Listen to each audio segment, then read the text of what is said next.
Assalamualaikum warahmatullahi wabarakatuh. Perkenalkan, nama saya Fitri Hinaya. Saya mahasiswi dari kampus STIE Gici Business School, tepatnya di daerah Cibitung. Nah, di video kali ini saya akan menjelaskan pasar modal. Pada kesempatan hari ini saya akan menjelaskan tentang definisi pasar modal. Baik, langsung saja kita mulai. Apa sih pasar modal?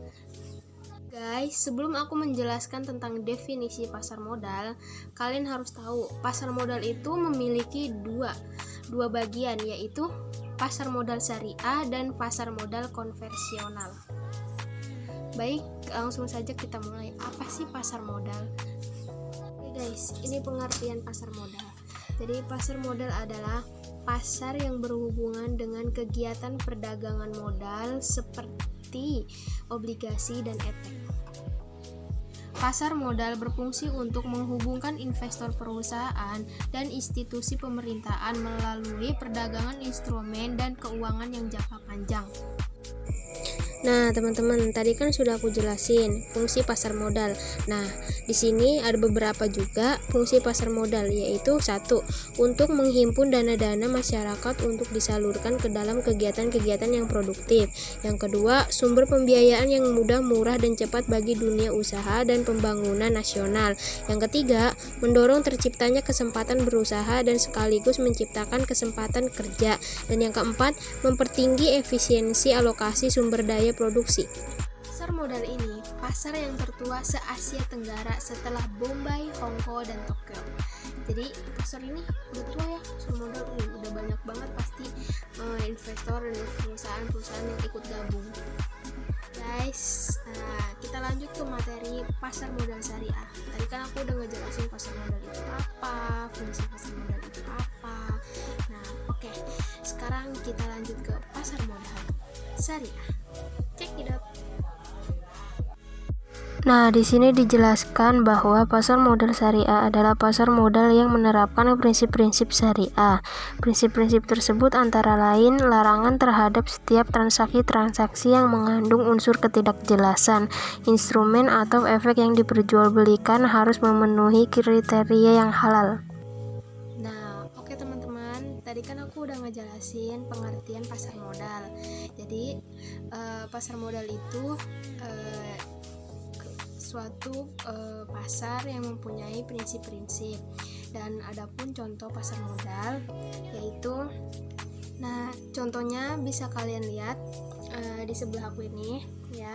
Jadi pasar modal itu contohnya seperti Nasdaq. Nah, Nasdaq, terus yang kedua Hong Kong, Hong Kong Stock, dan yang ketiga Euronext, dan ada lagi. Nah, kalian bisa lihat di sini, ini contoh pasar modal. Nah, teman-teman, pasar modal juga mempunyai tujuan. Tujuan apa sih? Nah, tujuan pasar modal itu untuk masyarakatnya, yaitu memberikan kesempatan untuk masyarakatnya untuk meningkatkan pertumbuhan perekonomiannya. Terus memberikan masyarakat turut mempunyai perusahaan serta mempunyai kenikmatan hasilnya. Jadi pasar modal itu bergantian ya teman-teman. Jadi tujuan pasar modal itu meningkatkan kesejahteraan, memperkuat perekonomian, memperluas perusahaan, terus masih banyak lagi kegiatan-kegiatan lainnya. Adapun 6 macam pasar modal, yaitu di sini 1, dan yang ini kedua, dan yang ini ketiga, dan yang ini keempat, kelima, dan keenam. Itulah 6 macam pasar modal. Jadi kalian harus tahu ya, jangan cuman tahu pengertian pasar modal tapi nggak tahu 6 macam pasar modal. Oke, next kita lanjut ke pasar modal konvensional. Sebelum kita lanjut, kalian harus pahami teman-teman ya, bahwa pasar modal itu sangat penting bagi masyarakat.